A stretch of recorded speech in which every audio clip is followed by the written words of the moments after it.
அனைவருக்கும் வணக்கம். நான் உங்கள் ஏஎல்பி ஜோதிடர் சதீஷ் பேசுகிறேன். 2024 வருஷம் மார்ச் மாத பலன்கள் விருச்சிக ராசி விருச்சிக லக்னக்காரர்களுக்கு பார்க்க போகிறோம்.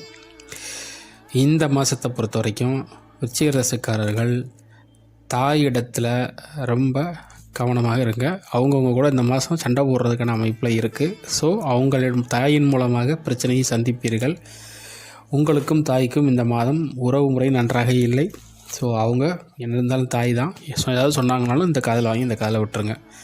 அடுத்து குடும்பத்துலேயும் உங்களுக்கு உண்டு பிரச்சனை. ஸோ மனமே உங்களுக்கு பிரச்சனை ஆகிடும். இந்த மாதத்தில் உங்கள் மனசையும் நோக்கடிச்சிருவாங்க குடும்பத்தில் இருக்கிறவங்க.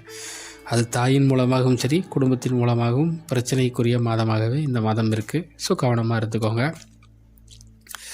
ஆரோக்கியத்தில் கொஞ்சம் அக்கறை செலுத்துங்க. வாக்கிங் போங்க. இந்த மாதத்தில் நீங்கள் வாக்கிங் போகிறது உங்கள் உடல்நிலையை வேர்க்க கொஞ்சம் வாக்கிங் ஒரு 1/2 hour போனீங்கன்னா உங்கள் ஆரோக்கியம் நன்றாக இருக்கும். சரிங்களா? சளித்தொல்லையால் மூச்சு சம்மந்தப்பட்ட இழப்பு இருக்கக்கூடியவங்க, வீசிங் சம்மந்தப்பட்ட பிரச்சனைகள், ஆரோக்கிய குறைபாடுகள் இந்த மாதத்தில் சிலருக்கு ஏற்படும். இருந்தாலும் ஒன்றும் இல்லை, நல்லாவே இருக்குது. வாக்கிங் போங்க. அது உங்களுக்கு ஒரு பரிகாரமாக நல்லபடியாக இருக்கும். அதே போல் வெளியில் உங்களுடைய உறவு முறைன்னு பார்க்கும் பொழுது தாய்க்கும் உங்களுக்கும் ஆனால் உறவு தாயிடம் பேசாமல் இருக்கிறது நல்லது அப்படிங்கிற மாதிரி தான் காட்டுது. ஏன்னா போய் பேசி தான் தேவையில்லாத பிரச்சனையை உருவாகுது. ஸோ நீங்கள் ரொம்ப கோவப்படுகாரராக இருந்தீங்க அப்படின்னா விருச்சிக ராசிக்காரர்கள் கோவக்காரர்கள் தான், மாற்று கருத்தே கிடையாது. ஸோ கவனமாக இருங்கள். பேச்சில் கவனம் தேவை. சரிங்களா? மனைவியிடமும் பேச்சில் கவனம் தேவை.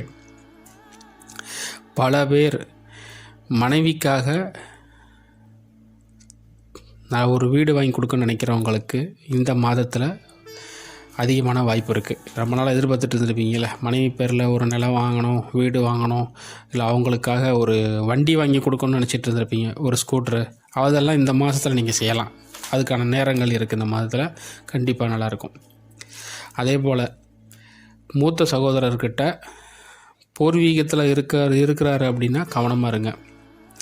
வெளியூர்னால் ஓரளவு பரவாயில்ல, உங்களுக்கு ஒன்றும் பெருசாக எதுவும் நடக்காது சகோதரர் மூலிமா. உங்கள் சகோதரர் வெளியூரில் இருக்கிறாரு, உங்களுக்கு அவருக்கு டச் இல்லாத இடத்துல வேறு ஏதோ ஒரு ஊரில் இருக்கார், நீங்கள் ஒரு ஊரில் இருக்கீங்கன்னா ஓகே. பூர்வீகத்திலே உங்கள் மூத்த சகோதரர் இருந்தாருன்னா பூர்வீகத்தில் இருக்கக்கூடிய மூத்த சகோதரரிடம் இந்த மாதம் பேசாமல் இருந்துருங்க. சரிங்களா? அதான் ரொம்ப நல்லது. தொடர்பில்லை இல்லை மறைஞ்சிருங்க பேசாமல் இந்த மாதத்தில். ரொம்ப ரொம்ப நல்லது. இல்லைன்னா தேவையில்லாத ஏதாவது பிரச்சனை சந்திக்கக்கூடிய மாதமாக இந்த மாதம் இருக்கும். அடுத்து தந்தை சார்ந்த சில மன சஞ்சலங்கள் ஏற்படும் தந்தையின் மூலமாக. மற்றபடி ஒன்றும் பெரிய இதெல்லாம் கிடையாது. ஒரு அன்றாடம் செல்லக்கூடிய விஷயங்கள் தான்.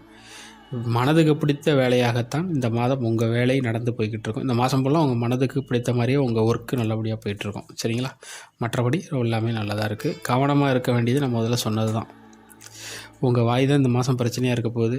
கவனமாக பேசுங்க, கோவப்படாதீங்க, காம் டவுன். யாரிடம் சண்டை போடாமல் இருப்பது நான் திரும்ப சொல்கிறது. உறவுகளிடம் சண்டையிடாதீர்கள், மிகப்பெரிய கர்மவினையை உருவாக்கும். சரிங்களா? ஸோ அமைதியாக சென்று விடுங்கள். வளமாக வாழ அமைதியாக இருக்க வேண்டும். சரிங்களா? ஓகே. உங்களுடைய தனிப்பட்ட ஜாதகத்துக்கு பார்க்கணுன்னு நினைக்கக்கூடிய அன்பர்கள் இந்த காணொளியில் இருக்கக்கூடிய தொலைபேசியின் மூலமாக உங்களுக்கான அனைத்து பலன்களையும் நீங்கள் ஆன்லைன்லேயே தொலைபேசியின் மூலமாக தெரிந்து கொள்ளலாம். ஸோ விருப்பம் இருக்கிறவர்கள் இந்த நம்பருக்கு தொடர்பு கொள்ளுங்கள். மீண்டும் அடுத்து இன்னொரு காணொளியில் உங்களை சந்திக்கும் வரை உங்களிடம் இருந்து விடைபெறுகிறேன்.